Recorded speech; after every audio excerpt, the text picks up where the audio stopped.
Hello friends, welcome back to our channel.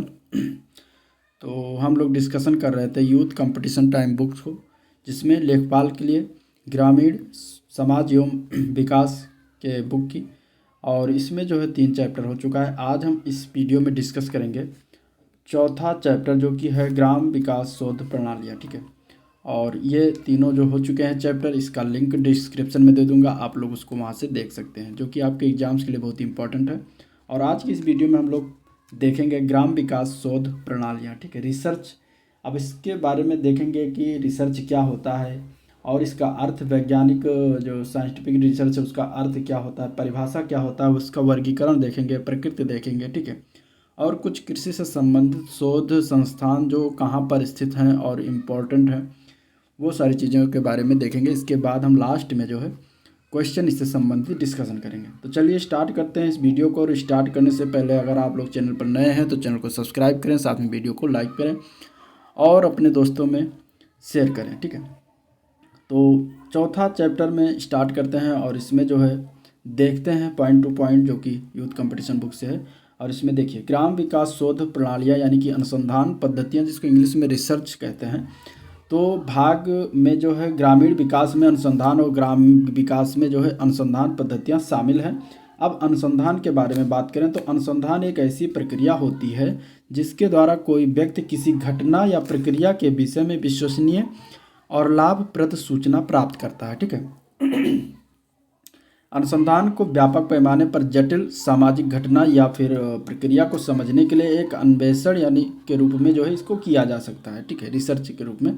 इसके बाद अनुसंधान तथा वैज्ञानिक अनुसंधान का अर्थ हम जानेंगे। ठीक है, तो देखिए, ज्ञान वृद्धि के स्रोत के लिए घटनाओं के व्यवस्थित तथा विश्लेषणात्मक और उनसे अन्वेषण को जो है अनुसंधान कहा जाता है, रिसर्च कहा जाता है। ठीक है, वैज्ञानिक अनुसंधान की परिभाषा की बात करें तो प्राकृतिक घटनाओं के व्यवस्थित तथा विवेचनात्मक अन्वेषण के रूप में वर्णन तथा स्पष्ट करने तथा अंत में इनके बीच आपसी संबंध समझने के लिए जो होता है उसे स्पष्ट कर सकते हैं, वैज्ञानिक अनुसंधान कहलाता है। ठीक है, वैज्ञानिक अनुसंधान तथ्यों से प्रारंभ होता है, तत्पश्चात सिद्धांतों के निर्माण की ओर बढ़ता है। ठीक है, यानी कि इसका एक क्रम होता है, चरण होता है, उस तरीके से ये काम होता है इस पर। ठीक है, देखिए इसके चरण की बात करेंगे अगर, तो पहला स्टेज इसका है समस्या की परिभाषा, इसमें जानेंगे। दूसरा स्टेज इसमें है परिकल्पनाओं का विवरण करेंगे। तीसरा स्टेज आता है आंकड़ों का संग्रहण तथा विश्लेषण। इसके बाद चौथा स्टेज या चौथा चरण आता है परिकल्पनाओं का परीक्षण और इसके पुष्टि या निरस्तीकरण। ठीक है, पांचवा इसमें जो है विश्लेषण आता है, वह होता है परिणामों की जो है रिपोर्ट बनाना। तो इस तरीके से 5 चरणों में वैज्ञानिक अनुसंधान किया जाता है, होता है। ठीक है, अब अनुसंधान के वर्गीकरण की बात करें तो अनुसंधान अध्ययन को इसके उद्देश्यों के आधार पर जो है निम्नलिखित श्रेणियों में जो है वर्गीकृत कर सकते हैं। किसी घटना के संबंध में परिचय प्राप्त करने के उद्देश्य या नई दृष्टि प्राप्त हेतु या विशिष्ट परिकल्पना विकसित करने के उद्देश्य से बनाई गई सुस्पष्ट अनुसंधान समस्या का अध्ययन जो है अन्वेषणात्मक या प्रतिपादित अनुसंधान कहलाता है। जिस अनुसंधान में किसी स्थिति विशेष या एक समूह या व्यक्ति या की विशेषताओं का सही प्रस्तुतिकरण करने के लिए अध्ययन किया जाए उसे विवरणात्मक अनुसंधान कहा जाता है। ठीक है, निदानात्मक अनुसंधान की बात करें तो इसका संबंध किसी घटना की आवृत्ति क्या है, यह किस घटना या अन्य घटना या फिर किस विषय से संबंधित है, इसका अध्ययन करने से निदानात्मक अनुसंधान में सारी चीज़ें होती हैं। ठीक है, मूल्यांकन अनुसंधान का केंद्र बिंदु कार्यक्रम अथवा सेवाओं के मूल्यांकन का मॉनिटरिंग यानी प्रबोधन करना है, ताकि यह पता लगाया जा सके कि क्या तथा किस सीमा तक निर्दिष्ट लक्ष्यों की जो है प्राप्ति होती है। ठीक है, आगे देखते हैं तो अनुसंधान की प्रकृति क्या होती है, ये देख लेते हैं। अनुसंधान चरों की पहचान करता है, इकट्ठा करता है। चर मीन्स वेरिएबल्स, और विवेचनात्मक प्रश्नों का जो है उत्तर प्राप्त करने के लिए आंकड़ों का विश्लेषण होता है, इसमें किया जाता है। सुव्यवस्था अनुसंधान का जो प्रमाण चिन्ह है। इसके बाद अगर बात करें तो अनुसंधान विश्लेषण करने की वैज्ञानिक विधि की औपचारिक, व्यवस्थित और गहन प्रक्रिया है, जिसमें अन्वेषण की सुव्यवस्थित संरचना भी शामिल होता है। अब अनुसंधान की विशेषता की बात करते हैं तो किसी भी अनुसंधान की मुख्य विशेषताएं विषयनिष्ठता, सुस्पष्टता, रचना, संरचना और प्रामाणिकता होती है। अनुसंधान उपकरणों के मानकीकरण, उचित अनुसंधान रूपरेखा के चयन और विश्लेषणात्मक विधियों एवं आंकड़ों की सुनिश्चित विश्वसनीयता द्वारा विषय निष्ठता प्राप्त की जाती है। सांख्यिकीय विधियों और तकनीकों के प्रयोग द्वारा जो है वैज्ञानिक अनुसंधान में सुस्पष्टता प्राप्त की जाती है। वैज्ञानिक अनुसंधान में अनुसंधानकर्ता को अन्वेषण के लिए एक विशेष रचना जो है करनी पड़ती है। अनुसंधान में प्रामाणिकता का संबंध विषय निष्ठता सुस्पष्टता से होता है और प्रामाणिकता मूलतः दो अलग अलग दृष्टिकोण से प्राप्त होता है। पहला है अन्य वैकल्पिक विवेचनात्मक विधि जो कि सांख्यिकीय विधियाँ आती हैं, और दूसरा है एक अलग नमूने में अध्ययन की पुनरावृत्ति द्वारा।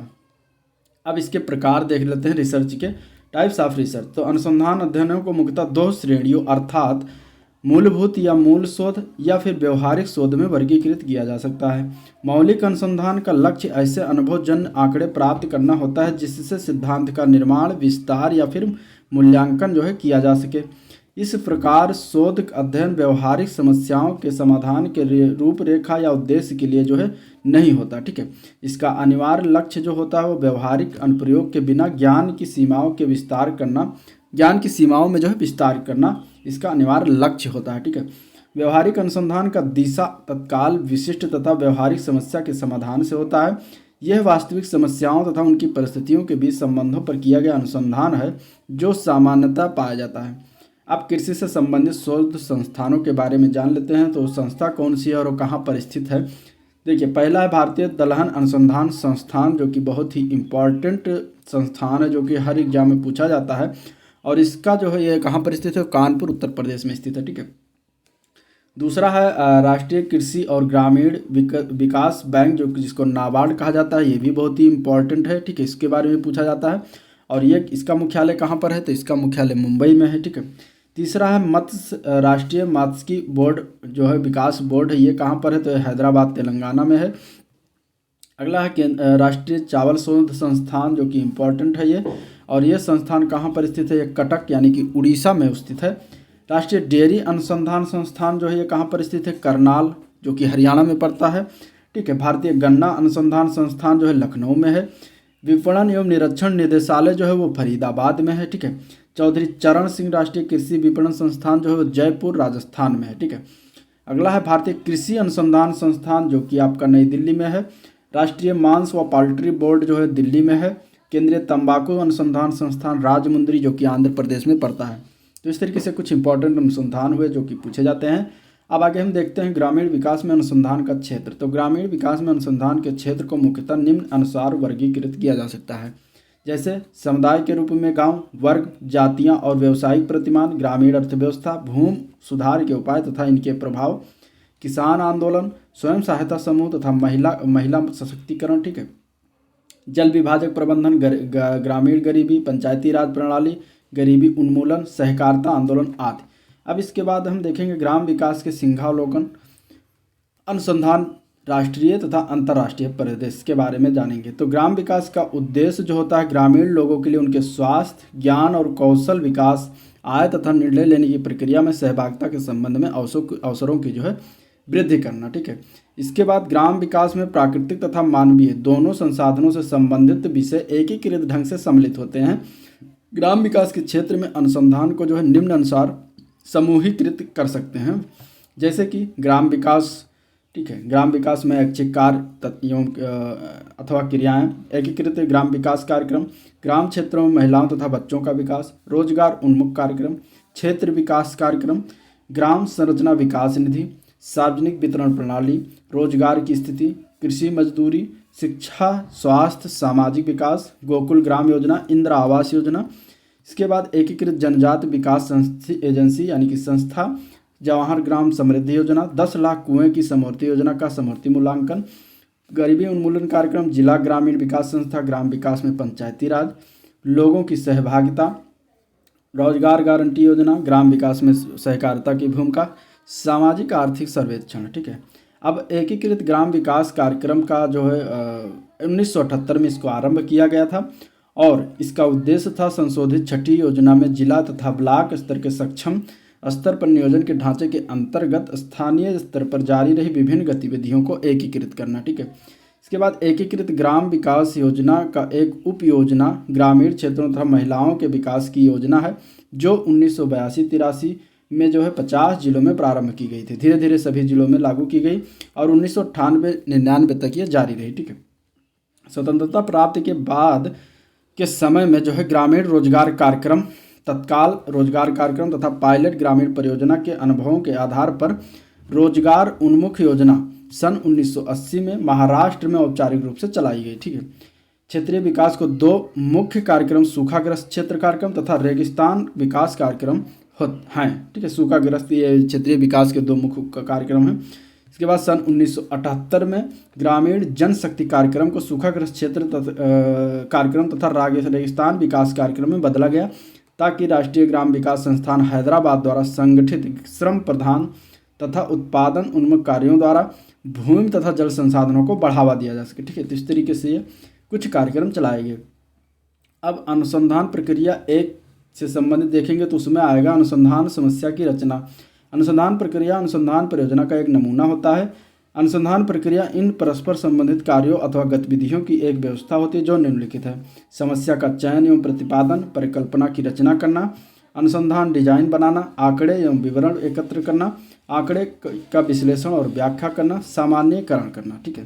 तो इस तरीके से अब देखेंगे इसमें प्रक्रिया के चरण जो होते हैं शोध अथवा अनुसंधान के। तो देखिए परिकल्पना का निर्माण, इसके बाद शोध रूपरेखा का निर्माण, फिर आंकड़ा संग्रहण, फिर इसके बाद आंकड़ा विश्लेषण, फिर सामान्यीकरण, शोध समस्या का निर्माण। तो इस तरीके से ये प्रक्रिया के चरण होते हैं जिसको अपनाया जाता है। अनुसंधान समस्या की रचना की बात करें तो रचना करने के साथ ही अनुसंधान प्रक्रिया में पहली अवस्था ये प्रारंभ हो जाती है। अनुसंधान समस्या की रचना में दो मुद्दे अनिवार्य रूप से शामिल किए हैं। एक है समस्या को पूरी तरह समझना और दूसरा जो है विश्लेषण के दृष्टिकोण से सार्थक संदर्भों में इसकी व्याख्या करना। ठीक है।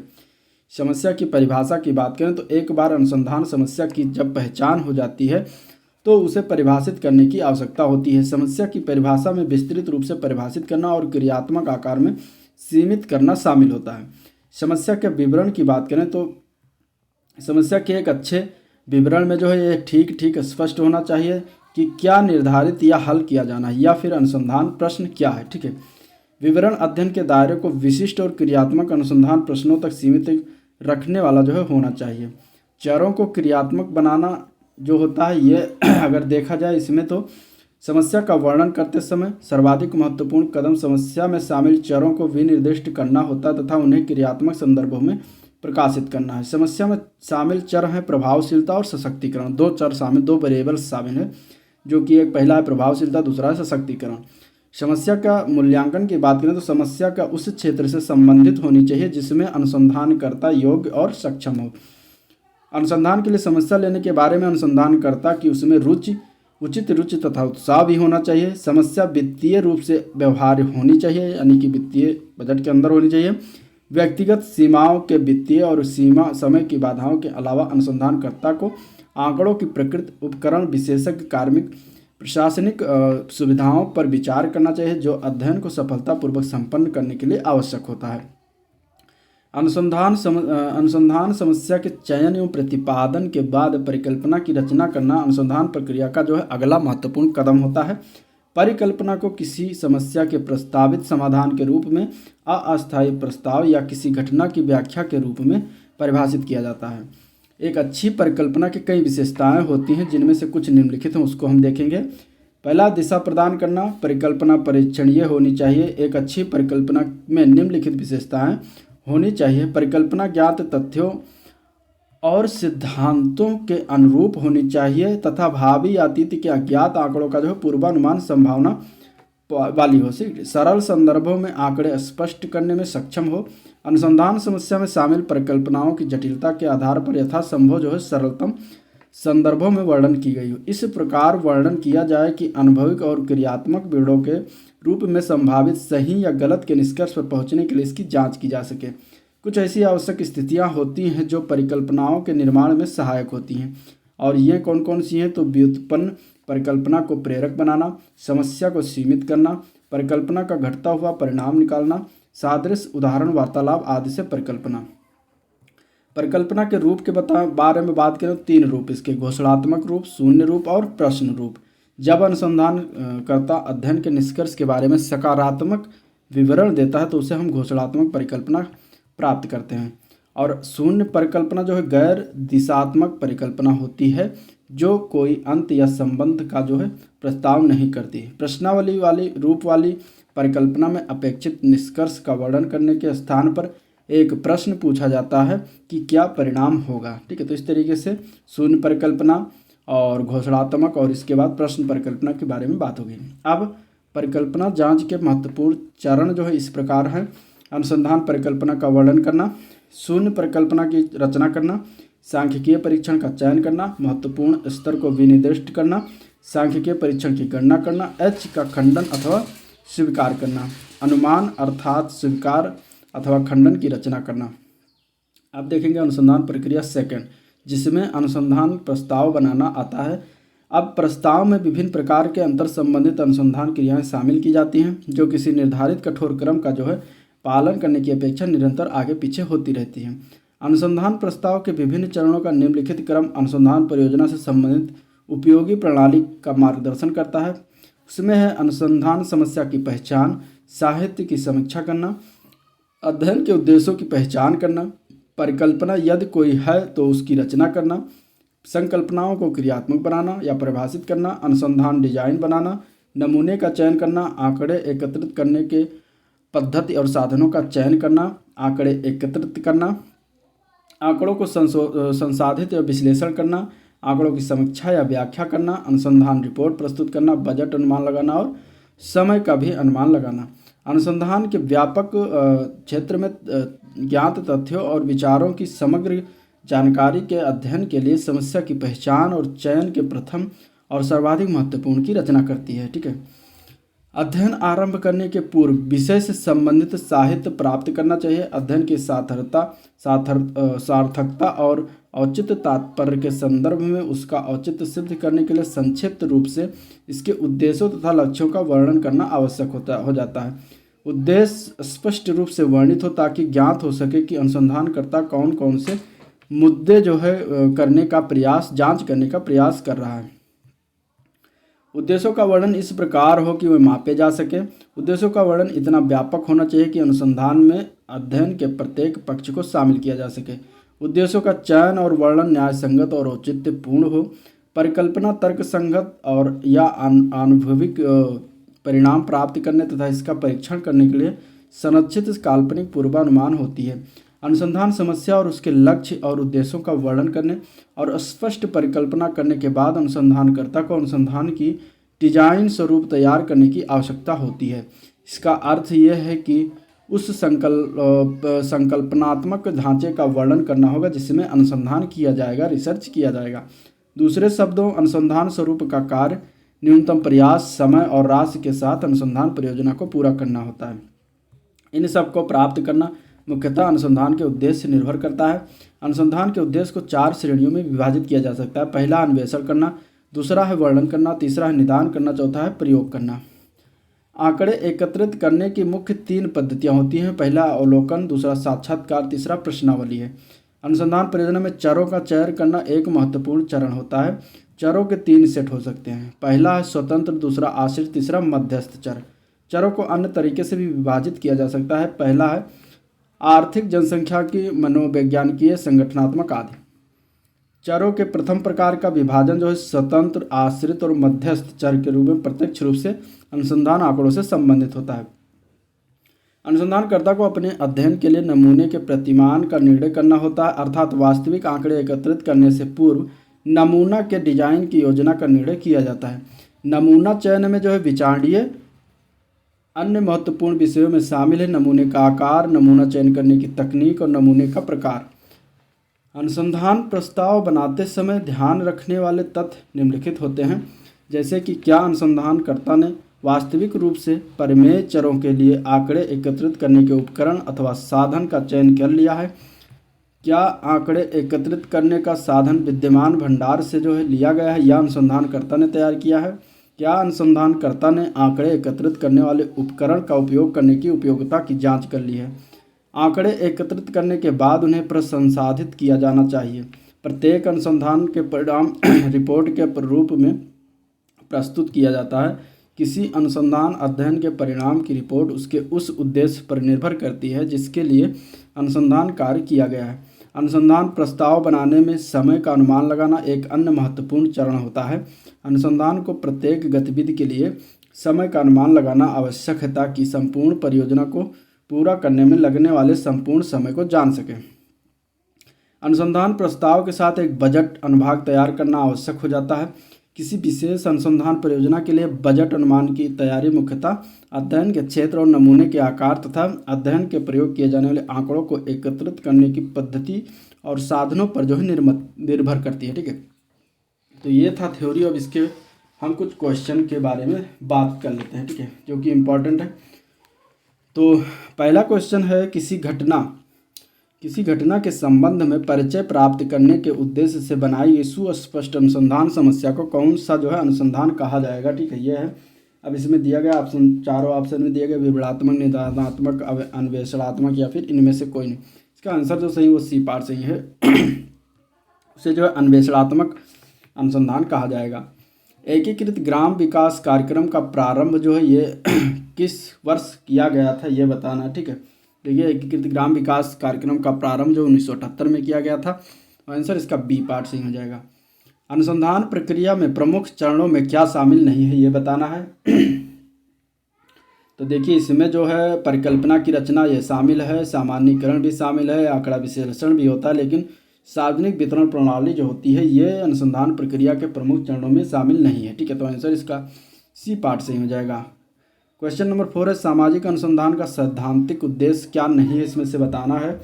तो देखिए ज्ञान की वृद्धि ये होता है सैद्धांतिक उद्देश्य, भविष्यवाणी भी होता है, तथ्यों का स्पष्टीकरण भी होता है, लेकिन इसमें से जो नियोजन परिवर्तन है ये नहीं होता है सैद्धांतिक उद्देश्य। ठीक है, तो आंसर इसका सी पार्ट सही हो जाएगा। क्वेश्चन 5 है, किसी घटना के बारे में जानकारी प्राप्त करने अथवा नवीन ज्ञान प्राप्त करने के संबंधित अनुसंधान क्या कहलाता है। तो ये देखिए कहलाता है अन्वेषणात्मक अनुसंधान। ठीक है, आंसर इसका सी पार्ट सही हो जाएगा। अगला क्वेश्चन है, किसी वस्तु के घटित होने की आवृत्ति निर्धारित करने संबंधी अनुसंधान को क्या कहते हैं। तो इसको कहते हैं निदानात्मक अनुसंधान। ठीक है, तो आंसर इसका डी पार्ट सही हो जाएगा। विभिन्न चरणों में कारण संबंधों वाली उपकल्पनाओं के परीक्षण संबंधित अनुसंधान को क्या कहा जाता है। तो इसका आंसर हो जाएगा प्रायोगिक अनुसंधान इसको कहते हैं। ठीक है, अगला क्वेश्चन है, निम्नलिखित में से कौन सी सामाजिक अनुसंधान की गुणात्मक पद्धति है ये बताना है। तो इसमें से गुणात्मक पद्धति जो है निर्जाति वर्णन ये भी है, व्यक्तिक अध्ययन ये भी होता है, मौखिक इतिहास। तो तीनों जो है सामाजिक अनुसंधान की गुणात्मक पद्धति होती है। तो आंसर इसका डी पार्ट से हो जाएगा, उपयुक्त सभी। अगला क्वेश्चन है, निम्नलिखित में से कौन सी व्यक्तिक अध्ययन की विशेषता नहीं है। तो वो है गणनात्मक अध्ययन जो है व्यक्तिक विशेषता नहीं होती है। बाकी इसमें जो इकाई का गहन अध्ययन की विशेष इकाई, अनेक स्रोतों का प्रयोग जो ये तीनों व्यक्तिगत अध्ययन की विशेषताएं होती हैं। अगला क्वेश्चन है क्वेश्चन नंबर 10, निम्नलिखित में से कौन सा तथ्य जो है व्यक्तिगत अध्ययन पद्धति की दोषों में शामिल नहीं है। ठीक है, इसमें दोष में पूछा गया है। तो देखिए व्यापक अनुभव जो होता है ये दोषों में शामिल नहीं होता है। निर्देशन का अभाव, सीमित अध्ययन, झूठा आत्मविश्वास, ये तीनों जो है दोष में शामिल है। अगला क्वेश्चन देखते हैं क्वेश्चन नंबर 11, सामाजिक अनुसंधान करने के लिए जो है प्राक कल्पना का निर्माण किस स्तर पर किया जाता है ये क्वेश्चन है। तो ये जो है इसका निर्माण जो है वो किया जाता है तथ्यों का एकत्रीकरण करने से पहले। ठीक है, तो आंसर इसका सी पार्ट से ही हो जाएगा। क्वेश्चन नंबर 12 है, किसी सामाजिक शोध से संबंधित एकत्रित की जाने वाली सभी प्रकार की सूचनाओं, प्रमाणों तथा सामग्री कहलाती है, क्या कहलाती है। तो वो कहलाती है प्रलेखीय संकलन। ठीक है, आंसर इसका डी पार्ट से हो जाएगा, प्रलेखीय संकलन कहलाती है किसी सामाजिक शोध से संबंधित एकत्रित की जाने वाली सभी प्रकार की सूचना, प्रमाण, सामग्री जो है प्रलेखीय संकलन कहलाता है।